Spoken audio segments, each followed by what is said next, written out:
আসসালামু আলাইকুম। আজকে আমরা নেত্রকোনা থেকে ময়মনসিংহ যাচ্ছি সাকিব খানের তুফান মুভি দেখার জন্য। আপনারা দেখতেই পাচ্ছেন অনেক লম্বা একটা জ্যাম। তো আমাদের নেত্রকোনা থেকে ময়মনসিংহের ডিস্টেন্স খুব ভালোই। তো যেতে নর্মালি এমনিতে 1 ঘন্টা লাগে, আসতে 1 ঘন্টা লাগে। এরপর ঈদের জ্যামের কারণে 3 থেকে 4 ঘন্টাও অনেকে জ্যামে বসে আছে। যাই হোক, এই জন্য আমরা বাইক দিয়ে রওনা হয়েছি। রাস্তায় তো জ্যাম থেকে কোনোভাবেই বের হওয়া যাচ্ছে না, এরপরেও চেষ্টা করতেছি বিভিন্নভাবে সাইড দিয়ে চলে যাওয়ার জন্য।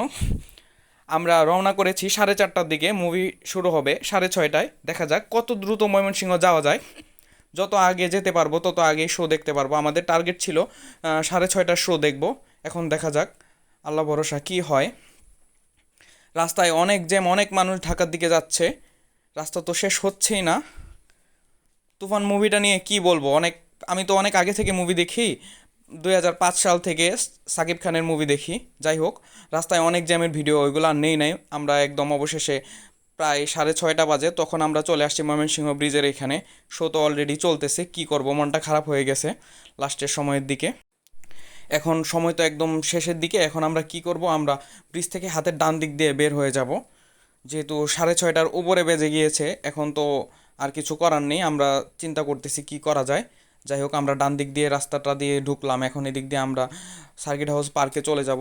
পার্কে গিয়ে আড্ডা দিব, বন্ধু বান্ধবদের ফোন দিব। এরপরে চিন্তা ভাবনা করব কি করা যায়। আমরা খুব সম্ভবত রাত 9:30টার শো দেখবো 12টা পর্যন্ত। কিছুই করার নাই, সাকিব খানের তুফান মুভিটা দেখতেই হবে, কোনোভাবেই ছাড় দেওয়া যাবে না। অনেক কষ্ট করে আসছি।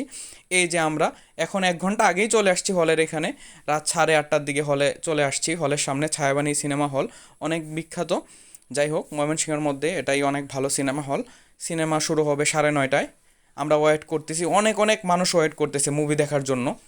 অনেক মানুষ ওয়েট করতেছে। লোকে লোকারণ্য, মানুষের কোনো অভাব নেই। অনেক মানুষ আস্তে আস্তে আসতেছে। একদম শুরুর দিকে কম মানুষ, যদিও দেখলেন আপনারা। তো এই দেখেন, প্রচুর মানুষ আসতেছে, আরও মানুষ আসবে। 8:30টার দিকে লোকজন তাও কম ছিল। তো এখন তো প্রায় 9টার মতো বাজে, আরও আধা ঘন্টা আছে। লোকে ভরে গেছে, অনেক লোকজন আসতেছে। সবার মুখে মুখে শুনতেছি তুফান মুভিটা অসাধারণ হয়েছে। আমি তো নাছোড়বান্দা ভাই, আমার মুভিটা দেখাই লাগবে, কোনো কিছু করার নাই। আমি সাকিব খানের অনেক বড় ফ্যান। যাই হোক, ভাইয়ের অনেক সুন্দর একটা মুভি আসছে। ভাই দিন দিন আরও ভালো করতেছে। তো ভাইকে নিয়ে যারা সিনেমা বানায় তাদের উচিত অবশ্যই এই বিষয়গুলো বিবেচনায় রাখা।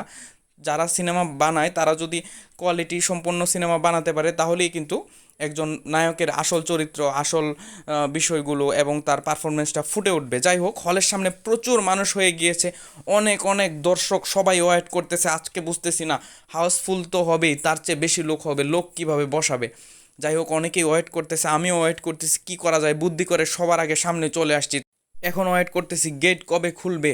ভিতর থেকে মাইকিং করতেছে সবাই, শান্তি শৃঙ্খলা বজায় রাখেন, ভালোভাবে থাকেন, কেউ ধাক্কাধাক্কি করবেন না, চিল্লা পাল্লা করবেন না। কিন্তু পাবলিক তো কথা শুনতেই আসে না, একদম চিল্লা চিল্লি করতেছে, গেট খুলেন, গেট খুলেন, ভিতরে যাব, রেস্ট নিব, মুভি দেখবো, তাড়াতাড়ি মুভি দেখা লাগবে। অনেকক্ষণ ধরে ওয়েট করতেছি। খুবই মানে বেসামাল অবস্থা, কোত্থেকে যে কি হয়ে যাচ্ছে। সবাই ওয়েট করতেছে। ভাগ্যটা ভালো যে সামনের দিকে এসে দাঁড়াইছিলাম। এখন তো গেটের কাছে আছি, কখন গেটটা খুলে এরপরে যে একটা হুড়োহুড়ি লাগবে, কিভাবে যে ভিতরে ঢুকবো ওইটা নিয়ে চিন্তা করতেছি। পরে রয়ে গেলে অবস্থা খারাপ। হাজার হাজার মানুষ, একদম লোকে ভরে গেছে। এত লোকজনরে জায়গা দিবে কই, এটাই বুঝতেছি না। বারবার মাইকিং করতেছে। এই যে গেট খুলে দিল, একদম সবাই হুড়াহুড়ি করে ঢুকতেছে। হাই রে, মানুষের উপর মানুষ, কি যে হবে। এরপরেও কষ্ট করে মোবাইলের ক্যামেরাটা বের করে ভিডিওটা করছি। আমাদের তো উঠা লাগবে 2 তলায়, মানুষ আর মানুষ, মানে পা ফেলা যাচ্ছে না। এরপরেও পারাপারি করে কোনোভাবে উপরের দিকে উঠতেছে। আর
কি মুভি দেখলাম ভাই রে ভাই, এক কথায় অসাধারণ। গল্প কাহিনী কিচ্ছু কোনো কিছুর সাথে মিলছে না, একদম অসাধারণ একটা মুভি। কি যে হইছে সেকেন্ড পার্টে, মানে এলোমেলো লেগে গেছে, মানে এটার ক্যালকুলেশনেই বের করতে পারতেছি না কোত্থেকে কি হচ্ছে। অ্যাডভান্স ভাবনা তো আমাদের আছেই, এরপরেও কোনোভাবেই গল্প মিলে নাই, কিছুর সাথে মিলে নাই, কোত্থেকে কি হয়ে গেল। সবাই মুভিটা দেখবেন, দেখলে একটা নতুন অভিজ্ঞতা হবে। সাকিব ভাইকে ধন্যবাদ, আপনি অনেক সুন্দর মুভি করছেন। সাকিব ভাইকে নিয়ে যারা ছবিটা বানাইছে তাদেরকে আরও বেশি ধন্যবাদ, আপনারা আরও ভালো কাজ করবেন আশা করি। সবাইকে ধন্যবাদ, আল্লাহ হাফেজ।